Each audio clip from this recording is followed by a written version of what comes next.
أما بعد أعوذ بالله من الشيطان الرجيم بسم الله الرحمن الرحيم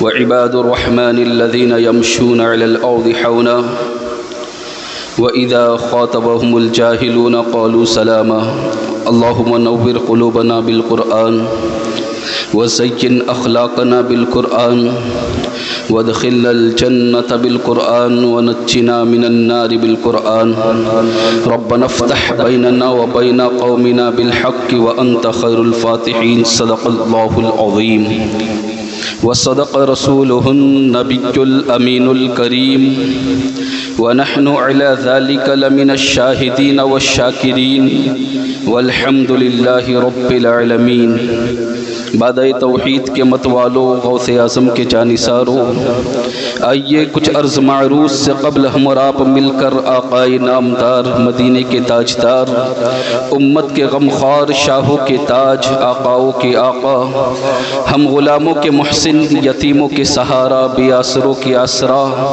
بے خانماؤں کے ماوا، غریبوں کے محب، مسکینوں کے ساتھی، مساوات کے حامی، صدق کا منبع، صبر کا معدن، خاکساری کا نمونہ، اولین انسان، محبوب ذیشان، مومن کا ایمان، صبح کائنات کے شمس الضحیٰ، شام کائنات کے بدر الدجا، محمد عربی روح فدا صلی اللہ تعالی علیہ وسلم کی بارگاہ میں جس طرح سے میں پڑھاتا ہوں میرے ساتھ مل کر پڑھیے، الصلاۃ والسلام علیک یا رسول اللہ،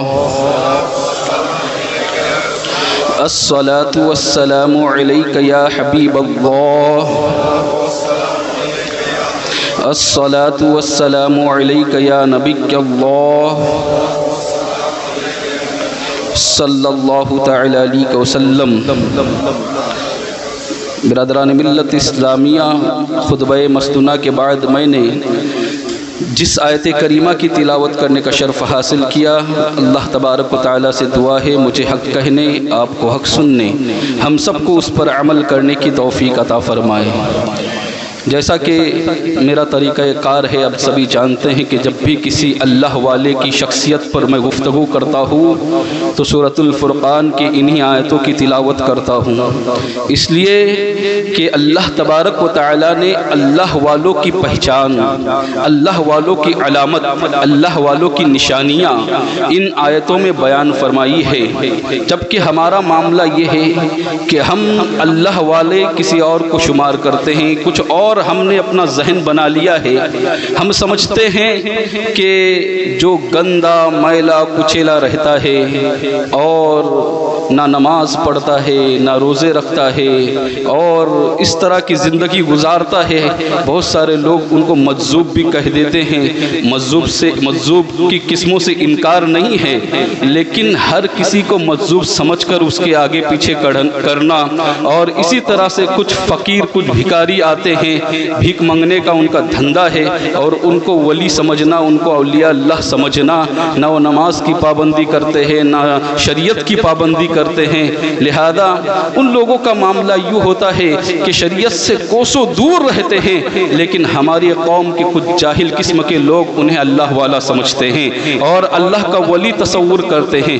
یاد رکھنا، جو شریعت کو چھوڑ کر عمل کرے گا وہ کبھی اللہ والا نہیں ہوگا، جو نماز نہیں پڑھے گا وہ اللہ والا نہیں ہوگا، جو روزے کو چھوڑ دے گا وہ اللہ والا نہیں ہوگا، اسی طرح جو بھی علم سے دور رہے گا، جس کے پاس علم نہیں ہوگا، وہ بھی اللہ کا ولی نہیں ہوگا۔ یہ ساری چیزیں پہلے انسان کے اندر آئے گی، اس کے بعد وہ اللہ کا ولی بنے گا۔ برادران ملت اسلامیہ، غریب نواز رحمت اللہ تعالی علیہ کی زندگی کو بھی آپ دیکھیں تو انہوں نے بھی علم حاصل کیا، علم دین حاصل کیا، علم فقہ حاصل کیا، اور اسی طرح سے باضابطہ طور پر انہوں نے علم دین حاصل کیا، اور اس کے بعد پھر اللہ تبارک و تعالیٰ نے انہیں مقام و مرتبہ عطا فرمایا۔ سیدنا سرکار غوث اعظم تو خود فرماتے ہیں کہ میں درست العلم حتی صرت قطبا، کہ میں علم حاصل کرتا رہا یہاں تک کہ اللہ تبارک و تعالیٰ نے مجھے قطب بنا دیا۔ تو یہ غوث اعظم کا قول ہے۔ تو پتہ یہ چلا کہ ہر کہیں پر جا کر اللہ والے تلاش نہ کرو، بلکہ اللہ والوں کو تلاش کرنا ہے تو سورۃ الفرقان کی ان آیتوں میں تلاش کر لو۔ اگر ان آیتوں کے مصداق اگر کوئی شخص ٹھہرتا ہے تو اگرچہ یاد رکھنا وہ ٹھیلے پر اگر کوئی چیز معمولی سی چیز ہی کیوں نہ بیچتا ہو، لیکن اگر ان آیتوں کی مصداق وہ اترتا ہے تو وہ اللہ والا ہو سکتا ہے۔ برادران ملت اسلامیہ، لیکن ہم نے یہ ذہن بنا لیا ہے کہ ہم کہیں اور ڈھونڈ رہے ہیں، کہیں اور تلاش کر رہے ہیں، اور ہم یہ سمجھتے ہیں کہ جب تک کہ کرامت نہیں دیکھیں گے جب تک ولی تصور نہیں کریں گے۔ یاد رکھنا، کرامت یہ سلوک کا 17واں درجہ ہے۔ کرامت جو ہے یہ آخری درجہ نہیں ہے، بلکہ جب ایک سالک راہ سلوک کو اختیار کرتا ہے تو جب وہ 17ویں درجے پر ہوتا ہے تو کرامت کا صدور شروع ہو جاتا ہے، یعنی ابھی تک 83 درجے طے کرنا باقی رہتے ہیں۔ برادران ملت اسلامیہ، جب سالک کامل جب ہی بنتا ہے کہ ان 17ویں درجے کے بعد وہ 83 درجے اور مکمل کر لے۔ برادران ملت اسلامیہ، تو صرف کرامتوں کو دیکھ کر کسی کو ولی تصور نہیں کرنا ہے، بلکہ یہ دیکھنا ہے کہ وہ شریعت پر کتنا گامزن ہے، وہ کتنا متقی ہے، کتنا پرہیزگار ہے، کیونکہ اللہ تبارک و تعالیٰ نے واضح لفظوں میں فرمایا ان اکرمکم عند اللہ اتقاکم، تم میں سب سے بہتر وہی ہے جو تم میں سب سے زیادہ متقی ہے۔ اور اللہ والوں کی پہچان قرآن نے بھی یوں کہا ان اولیاءہ الا المتقون، اللہ کے ولی وہی ہے جو متقی ہے، جو پرہیزگار ہے۔ آپ نے وہ آیت بھی بارہا سماعت کی، الا ان اولیاء اللہ لا خوف علیہم ولا هم يحزنون الذين آمنوا وكانوا يتقون۔ اللہ والوں کو نہ کسی بات کا خوف ہوتا ہے نہ کسی بات کا غم ہوتا ہے، اور اللہ والے کون ہوتے ہیں؟ کہا الذين آمنوا، وہ لوگ جو ایمان لائے، وكانوا يتقون، اور جنہوں نے تقوی اختیار کیا۔ تو پتہ یہ چلا کہ متقی ہونا شرط ہے، پرہیزگار ہونا اللہ والوں کے لیے شرط ہے۔ تو سورۃ الفرقان کی جو آخری آیتیں ہیں ان میں اللہ والوں کی نشانیاں بیان فرمائی ہے۔ قرآن کہتا ہے عباد الرحمن الذین یمشون علی الارض حونا، اللہ والوں کی چال چلن کو دیکھ کر آپ پہچان جاؤں گے کہ اللہ والا ہے، یہ متقی بندہ ہے، یہ پرہیزگار بندہ ہے۔ چال چلن، اس کا چلنا ہی دیکھو، کیونکہ اللہ تبارک و تعالیٰ نے فرمایا اللہ کے نیک بندے وہ ہیں جو چلتے ہیں تو میانہ روی اختیار کرتے ہیں۔ میانہ روی کا مطلب کیا؟ مطلب یہ ہے کہ جب چلتے ہیں تو نظریں نیچی ہوتی ہیں، نظریں جھکی ہوتی ہے، زمین پر دیکھ کے ہوئے چلتے ہیں۔ چلتے وقت ایسا نہیں کہ اس کے گھر میں تاکہ جھاکی کیے، اس کے گھر میں تاکہ جھاکی کیے، وہاں دیکھ رہے ہیں غیر محرم سامنے سے آ رہی، پھر نگاہ اٹھا کر دیکھ رہے۔ ہاں، اگر اچانک پہلی نظر پڑ گئی تو اتنی دیر تک کہ نظر پڑے اور ہٹا دے معاف ہے، لیکن پھر بعد میں دوبارہ اگر اس کو دیکھ لیا تو آپ گنہگار ہو جاؤ گے۔ برادران ملت اسلامیہ، تو چلنے کا ڈھنگ بتا دے گا کہ اللہ والا چاہ رہا ہے، نظریں جھکی ہوئی ہوگی۔ برادران ملت اسلامیہ، اور یہ صرف اللہ والوں کے لیے حکم نہیں ہے، قرآن کا ہر مومن سے یہ خطاب ہے وَقُلْ لِلْمُؤْمِنِينَ يَغُضُّوا مِنْ أَبْصَارِهِمْ وَيَحْفَظُوا فُرُوجَهُمْ۔ اللہ فرماتا ہے اے محبوب آپ مومنین سے کہہ دیجئے کہ وہ اپنی نگاہوں کو نیچی رکھے اور اپنی شرمگاہ کی حفاظت کریں۔ تو یاد رہے مسلمانوں، جب بھی آپ چلیں تو آپ کو چلنے کا طریقہ آنا چاہیے کہ آپ اپنی نگاہیں غیر محرم کی طرف نہ اٹھائیں، لوگوں کو دیکھتے ہوئے غیروں کے گھروں میں تاکہ جھانکتی کرتے ہوئے اپنا راستہ نہ چلے، بلکہ نگاہوں کو نیچی رکھیں۔ ہاں، اگر کوئی ضرورت پڑی آپ نے اوپر دیکھ لیا، لیکن اگر کہیں سامنے غیر محرم ہے تو پھر حال یہ ہونا چاہیے کہ نگاہیں نیچی ہو جانے چاہیے فوراً، کیونکہ پہلی نگاہ اتنی دیر تک معاف ہے کہ صرف نگاہ دیکھے اور نگاہ ہٹا لی، اور پھر جب دوسری مرتبہ دیکھو گے تو گنہگار ہو جاؤ گے۔ برادران ملت اسلامیہ، تو اللہ والے کا چلنا ہی بتا دیتا ہے، اور میرے غریب نواز کا چلنا تو ایسا چلنا تھا، اللہ اکبر۔ حال یہ ہے کہ میری غریب نواز جب چلتے تھے تو آپ کے چلنے کی برکتوں سے سینکڑوں لوگ مسلمان ہو جایا کرتے تھے، صرف چلنے کی برکتوں سے سینکڑوں لوگ جو ہیں غریب نواز کے ہاتھوں پر بیعت کر لیتے تھے، مسلمان ہو جایا کرتے تھے۔ تھے۔ غریب نواز رحمۃ اللہ تعالی علیہ شان اتنی عظیم ہے، اتنی بلند ہے کہ آپ نے اپنے سنجر سے جو سفر کیا اور شہر اجمیر تک جو سفر کیا ہے، ہر سفر کے اندر ہزاروں لوگوں نے اسلام قبول کر لیا ہے۔ آپ کا چلنا اللہ والوں کی پہچان یہ ہوتی ہے۔ دیکھو میرے غریب نواز چل رہے ہیں اور ایمان ساتھ ساتھ دیتے چلے جا رہے ہیں۔ برادران ملت اسلامیہ، اور خاص کر یاد رکھنا کیونکہ ان کا چلنا ہمارا چلنا دونوں برابر نہیں ہے۔ ہم اکثر چلتے ہیں تو ہمارا چلنا اپنی ذات کے لیے ہوتا ہے، ہم جب بھی سفر کرتے ہیں ہمارا سفر اپنی ذات کے لیے ہوتا ہے، لیکن میرے غریب نواز کا سفر اپنی ذات کے لیے بہت کم ہوتا تھا، بلکہ اکثر ان کا سفر اللہ کی رضا کے لیے ہوا کرتا تھا، اللہ کے لیے ہوا کرتا تھا۔ اس لیے جب وہ اللہ کے لیے چلتے تھے تو ان کا چلنا ہی لوگوں کو ایمان دے دیتا تھا۔ ایک مرتبہ ایک غریب کسان غریب نواز رحمۃ اللہ تعالی علیہ کی بارگاہ میں حاضر ہوا اور عرض کرنے لگا، حضور حاکم وقت نے میری زمین کو ہڑپ کر لیا۔ الگ اختلاف روایت کے اندر بعض کتابوں میں لکھا ہے کہ مجھ پر ٹیکس زیادہ لگا دیا ہے، لیکن وہ روایت بیان کرتا ہوں کہ میری زمین کو ہڑپ کر لیا، اور کہہ رہا ہے کہ جب تک دلی کا بادشاہ، اس وقت سلطان التمش شمس الدین التمش جو تھا وہ دلی کا بادشاہ تھا، کہا دہلی کا بادشاہ جس وقت تمہارے بارے میں مجھے خط لکھ کر نہیں بھیجے گا کہ اس کی زمین دے دو، اس وقت تک میں تمہاری زمین دوں گا نہیں۔ برادران ملت اسلامیہ، وہ آیا غریب نواز کے پاس۔ دیکھو اس زمانے میں بھی یہ رواج تھا، یہ معاملہ تھا کہ اپنی پریشانی اللہ والوں کے دربار میں جا کے حل کیا کرتے تھے۔ وہ غریب نواز رحمۃ اللہ تعالی علیہ کے پاس آیا اور سارا ماجرا بیان کیا، کہاں حاکم وقت نے میری زمین پر قبضہ کر لیا ہے، اور آپ سلطان التمش شمس الدین التمش جو ہے وہ آپ کے مرید حضرت خواجہ قطب الدین بختیار کاکی رحمۃ اللہ تعالی علیہ کا مرید ہے۔ یعنی دلی کے اندر حضرت خواجہ قطب الدین بختیار کاکی جو غریب نواز کے مرید ہے، ان کا مرید تھا بادشاہ وقت۔ لہذا کہاں آپ ایک خط لکھ دیجئے حضرت کے نام پر، یقیناً اگر حضرت کہہ دے گے تو میری زمین لوٹا دے گا، بادشاہ بھی خط لکھ کر دے دے گا اور حاکم وقت میری زمین مجھے لوٹا دے گا۔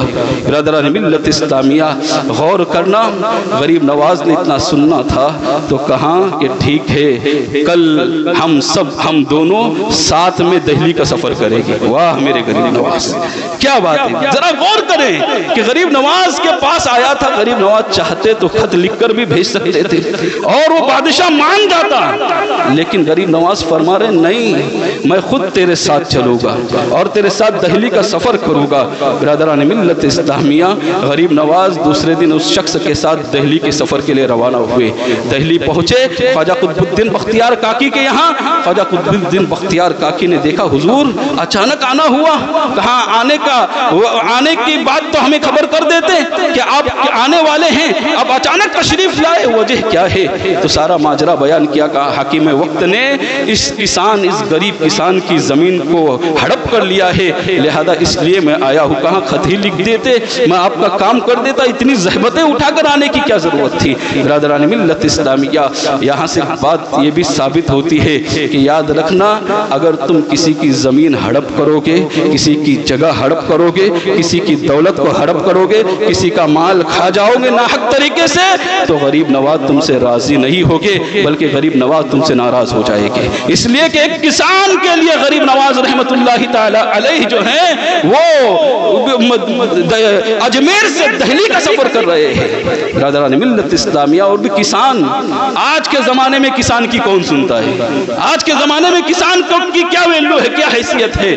لیکن اس زمانے میں بھی غریب نواز نے بتا دیا کہ کسی کو کمتر نہ سمجھو، کسی کو حقیر نہ سمجھو، کوئی کمتر نہیں ہے بلکہ غریب بھی ہے تو اس کا ناحق مال نہ کھاؤ، اس کا جو حق ہے اسے عطا کر دو۔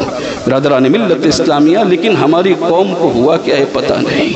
اللہ نے بے تحاشا دولت دے کے رکھی ہے، اتنا سرمایہ ہونے کے باوجود بھی ہم لوگوں کا مال ناحق کھاتے ہیں، لوگوں کی حرام کمائی کھاتے ہیں، لوگوں کے مال کے اوپر قبضہ کرتے ہیں، لوگوں کی زمین جائیداد پر قبضہ کرتے ہیں۔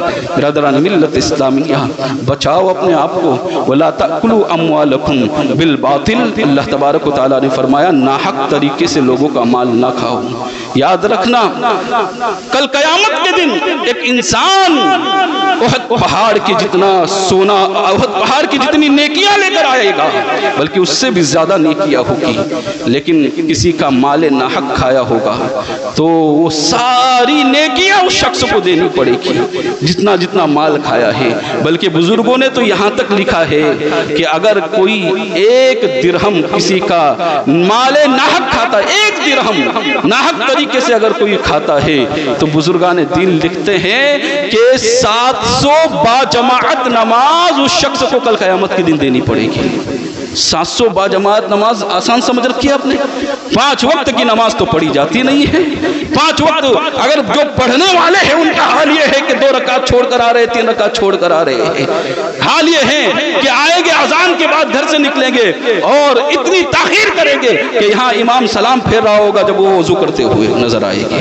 گھر میں فری بیٹھے ہوئے ہیں، کوئی کام نہیں ہے، کوئی مشغلہ نہیں ہے، اس کے باوجود بھی جماعت چھوڑ رہے ہیں، جماعت ترک کر رہے ہیں۔ یہ ہماری ان لوگوں کا حال ہے، ہماری قوم کے جو نمازی کہلاتے ہیں، اپنے آپ کو نمازی کہتے ہیں، ان لوگوں کا یہ حال، جماعت چھوڑ چھوڑ کر نماز پڑھتے ہیں۔ برادران ملت اسلامیہ، 700 جماعت با جماعت نماز کا اندازہ لگاؤ کہ کتنی ہوتی ہے، کہ آپ نے کتنے دنوں میں وہ 700 با جماعت نماز پوری کی ہوگی۔ ذرا اپنا محاسبہ کریں، اور 1 درہم کے عوض میں اس شخص کو دینی ہوگی جس کا تم نے مال ناحق کھایا ہے۔ اس لیے ہرگز کسی کا مال ناحق نہ کھاؤ، بلکہ اگر کسی نے، حدیث شریف میں آتا ہے کہ 1 بالشت زمین کسی کی کھائی ہوگی۔ مسلمانوں، آج ہم گلیوں کے لیے لڑ رہے ہیں، تنگ تنگ گلیاں ہیں، اتنی اتنی گلیاں ہیں، 1 فٹ کی گلیاں، اور وہ کہتا ہے کہ اس کے اندر آدھا میرا ہے، دوسرا کہتا ہے آدھا میرا ہے۔ ہم اس کے لیے جھگڑ رہے ہیں اور دوسرے کی زمین پر قبضہ کر رہے ہیں۔ 1 بالشت اس زمانے میں کوئی اہمیت نہیں ہوتی تھی، اب ذرا اندازہ لگا، اب خود سوچے نا کہ آج سے اگر 50-60 سال پہلے ہمارے علاقے میں زمین کی قیمت کیا تھی، کیا حیثیت تھی، تو آج سے 1400 سال پہلے زمین کی اوقات اور حیثیت کیا رہی ہوگی۔ 1 بالشت کا اس وقت تو تصور بھی نہیں کیا جا سکتا تھا، لیکن آقا علیہ الصلوۃ والسلام نے فرمایا اگر کوئی 1 بالشت زمین کسی کی ناحق طریقے سے کھائے گا تو کل قیامت کے دن اللہ تبارک و تعالی 7 زمین کا توق اس کے گلے میں باندھ دے گا اور اس طرح اس کو میدان محشر میں لایا جائے گا۔ اللہ اکبر۔ ہم نے آسان سمجھ رکھا ہے لوگوں کے مال کو کھانا، ہم نے آسان سمجھ رکھا ہے۔ مسلمانوں، اپنے آپ کو اس سے بچاؤ، مال ناحق نہ کھاؤ، حرام نہ کھاؤ، اس لیے کہ 1 لقمہ حرام کا پیٹ میں چلا جاتا ہے، 40 دن کی عبادت رائے گا چلی جاتی ہے۔ غریب نواز رحمت اللہ تعالی علیہ ایسے شخص سے کبھی خوش نہیں ہوگے جو لوگوں کا مال ناحق کھاتا ہے، پھر ہم ان کی محبت کا دعویٰ کریں تو یہ دعویٰ بیکار ہے۔ بہرحال غریب نواز رحمت اللہ تعالی علیہ اس کسان کو لے کر گئے اور دلی حضرت خواجہ قطب الدین بختیار سے سارا ماجرا بیان کیا، تو خواجہ قطب الدین بختیار کاکی رحمت اللہ تعالی علیہ نے کہا تھا کہ آپ خود کیوں تشریف لائے، اگر آپ کے خط بھی لکھ دیتے تو میں آپ کا کام کر دیتا اور آپ کو آنے کی زحمت نہیں ہوتی، لیکن جانتے ہو میرے خواجہ غریب نواز نے کیا جواب دیا تھا؟ غریب نواز کہتے ہیں کہ سنو، جب کوئی پریشان ہوتا ہے، جب کوئی غمگین ہوتا ہے تو اللہ کی رحمتیں اس کے ساتھ ہوتی ہے۔ یہ کسان پریشان حال آیا تھا، میں یہ کہہ رہا تھا کہ جب اللہ کی رحمتیں اس پر نازل ہو تو رحمتیں مجھ پر بھی نازل ہو جائے، اس کے لیے میں اس کے ساتھ آ گیا ہوں۔ برادران ملت اسلامیہ، اور روایت میں آتا ہے کہ جب میرے غریب نواز نے یہ سفر کیا اجمیر سے دہلی کا، تو اس درمیان 700 مشرکین نے آپ کے ہاتھوں پر کلمہ پڑھا اور دامن اسلام میں داخل ہو گئے۔ برادران ملت اسلامیہ، تو اللہ والوں کا سفر ایسے ہوتا ہے، ایسے ہوتا ہے۔ اب سوچیں کہ ایک سفر میں 700 مشرکین توبہ کر رہے ہیں اور اسلام میں داخل ہو رہے ہیں، قبول اسلام کر رہے ہیں۔ یہ غریب نواز کا سفر تھا۔ کہاں وعباد الرحمن الذین یمشون علی الارض حونا، قرآن کہتا ہے کہ اللہ والے جب چلتے ہیں تو میانہ روی اختیار کرتے ہیں، ان کے چلنے سے پتہ چلتا ہے کہ اللہ والے جا رہے ہیں، یہ اللہ والوں کو یہ گزر ہو رہا ہے۔ برادران ملت اسلامیہ، اگلی آیت میں کہاں وَإِذَا، اگلے حصے میں کہاں وَإِذَا خَاطَبَهُمُ الْجَاهِلُونَ قَالُوا سَلَامًا، اور جب کوئی جاہل ان سے بحث میں الجھ جاتا ہے تو ایسی سلامتی والی بات کہہ دیتے ہیں کہ سامنے والا اپنا آپ خود سونپ دیتا ہے، سرنڈر ہو جاتا ہے، اس کے پاس کوئی جواب نہیں ہوتا۔ ایسی بات کہہ دیتے ہیں، ان سے الجھتے نہیں ہیں، ان کو اچھی بات کہہ دیتے ہیں، اللہ والوں کی علامت ہے، اللہ والوں کی پہچان، ایسی بات کہہ دیتے ہیں۔ میرے غریب نواز نے نے بھی ایسی کئی باتیں کہی. انشاءاللہ پھر وقت رہے گا تو اور باتیں بیان کروں گا. آج ایک بات بیان کر کے اپنی بات کو مکمل کر لوں. جانتے ہو جب سمرقند کے اندر غریب نواز رحمۃ اللہ تعالی علیہ ایک جگہ پر مسجد تعمیر فرما رہے تھے تو ہوا یوں کہ ایک شخص تھا جاہل قسم کا, ہر جگہ پر رہتے ہیں, وہ آ کے علماء سے بھی بحث کرنا شروع کر دے. وہ اپنے آپ کو سمجھتے کہ مجھے ہی سب سے زیادہ علم ہے, کسی کو علم نہیں, کوئی نہیں جانتا. بس تم اپنے گھروں میں رہے, تم نے کاروبار سنبھالا, نہ تم نے ایک کتاب آج تک پوری مکمل پڑھی ہے, اور اس کے باوجود سمجھتے ہیں کہ سارا علم مجھے ہی آیا ہے. سب یہ سمجھتے ہیں کہ علم کا خزانہ ہے میرے پاس, میں بہت جانکار ہوں, مجھے بہت معلومات ہے. اور آج تک اگر پوچھا جائے کہ کتنی کتابیں پڑھی ہیں, فقہ کی کتنی کتابیں پڑھی ہیں, تاریخ کی کتنی کتابیں پڑھی, تو کہیں گے کہ ایک کتاب بھی اب تک مکمل نہیں پڑھی, بس کچھ یہاں سے پڑھا, کچھ وہاں سے پڑھا, کچھ یہاں سے سنا, کچھ وہاں سے سنا. یہ حال ہے. اور اپنے آپ کو وہ بہتر سمجھتے ہیں اور ہر جگہ وہ ڈائریکٹ کرتے ہوئے نظر آتے ہیں نا. ہر جگہ پر معاملہ یہ. قبرستان کے اندر بھی جاؤ گے تو حال یہ ہے کہ جیسے میت کی تدفین ہو رہی ہوتی ہے, ایک الگ وہاں سے بول رہا ہے یہاں ایسا مت کرو, ادھر یہ لگاؤ, ادھر وہ لگاؤ, ادھر یہ کرو, ادھر یہ کرو. ایسا لگتا ہے ساری معلومات انہیں کو ہے. جو اندر اترے ان کو کچھ معلومات ہی نہیں, اتنے سالوں سے اندر اترے. ارے اتنی معلومات تھی تو اندر اتر گیا ہوتا. وہ ادب کی جگہ ہے, وہ عبرت کی جگہ ہے. عبرت حاصل کرنی چاہیے قبرستان میں جا کر, تو وہاں جا کر بے خوف ہو جاتے ہو. لہذا ہر کوئی اپنے مٹی ڈالو, پانی ڈالو. اگر اچھا پوچھ لیا جائے پلٹ کر کے پانی کیوں ڈالا جاتا ہے قبر پر, پتہ ہے کسی کو؟ قبر پر پانی کیوں ڈالا جاتا ہے پتہ ہے؟ اب سوچیں, یہ حال ہے ہماری تعلیمی لیاقت کا, علمی لیاقت کا. لیکن پانی نہ ڈالو, گلاب پانی ڈالو, یہ ڈالو, وہیں پر چلم چلی شروع کر دیتے. تو بہرحال عرض یہ کر رہا تھا کہ ہر جگہ پر ایسے لوگ ہوتے ہیں جو اپنے آپ کو بہت ہوشیار سمجھتے ہیں, جبکہ ان کو آتا جاتا کچھ بھی نہیں ہے. شریعت کے چند مسائل پوچھ لے, بتے کہ نواقض وضو پوچھ لیا جائے تو وہ بھی نہیں پتا رہتا ہے نا. نواقض وضو پتا ہے کس کو نہیں پتا ہے, کتنی چیزوں سے وضو ٹوٹتا ہے نہیں پتا ہے. لیکن نہیں, بس ہم ہی ہوشیار ہیں. بہرحال غریب نواز رحمۃ اللہ تعالی علیہ جب مسجد کی تعمیر فرما رہے تھے تو ہوا یوں کہ ایک جگہ کعبے کا تعین کر دیا کہ یہاں پر کعبہ ہے, یہاں پر قبلہ ہے, یہاں پر کعبہ ہے, اور اس طرح کی مسجد بنائی جائے گی. ایک شخص آیا بحث کرنے لگا, نہیں میرے علم کے مطابق یہاں پر کعبہ نہیں ہے. اب کس کو کہہ رہا ہے؟ غریب نواز کو کہہ رہا ہے. ذرا غور کرے, غریب نواز سے کہہ رہا ہے میرے علم کے مطابق آپ جو کعبہ جس جگہ پر آپ جس ڈائریکشن کے اندر طے کر رہے ہیں وہ ڈائریکشن کعبہ کا نہیں ہے. برادران ملت اسلامیہ لوگوں نے اس کو سمجھایا, دیکھو وہ مسجد بھی اسی طرف بنی ہوئی ہے, وہ مسجد بھی اس طرف بنی ہوئی ہے, تم دیکھو یہی کعبے کا ڈائریکشن ہے اور اسی سمت میں کعبہ ہے. لیکن وہ شخص ماننے کے لیے تیار نہ ہوا, بہت بحث کرنے لگا. جب بحث کافی بڑھ گئی نا تو میرے غریب نواز نے کہا وَإِذَا خَاطَبَهُمُ الْجَاهِلُونَ قَالُوا سلاما. ایسی سلامتی والی بات کہہ دیتے اللہ والے کہ سامنے والا سرنڈر ہو جاتا ہے. روایت میں آتا ہے غریب نواز نے کچھ نہیں کہا کیا, سیدھا اس کے منہ پر ہاتھ رکھا اور کہا آنکھ بند کر لو. جیسے اس نے آنکھ بند کر لیا, کہا کچھ نظر آ رہا ہے. اس نے کہا ہاں نظر آ رہا ہے. کہا کیا نظر آ رہا ہے؟ کہا سامنے کعبہ نظر آ رہا ہے. برادران ملت اسلامیہ, یہ ہے میرے غریب نواز رحمۃ اللہ تعالی. اللہ والوں کی شان, اللہ والوں کی عظمتیں ایسی ہوتی ہے, تو اللہ والوں کو تلاش کرنا ہے تو ان آیتوں کے ذریعے تلاش کیا جائے. انشاءاللہ پھر اگلے ہفتے اسی آیت پر گفتگو ہوگی. اللہ تعالیٰ سے دعا ہے کہ جو کچھ بھی کہا اس میں غلطیاں خامیاں ہو گئی ہوگی, میں کلمہ پڑھتا ہوں استغفر اللہ ربی من کل ذنب واتوب الیہ, لا الہ الا اللہ محمد رسول اللہ, ما علینا الا البلاغ. السلام علیکم ورحمۃ اللہ وبرکاتہ.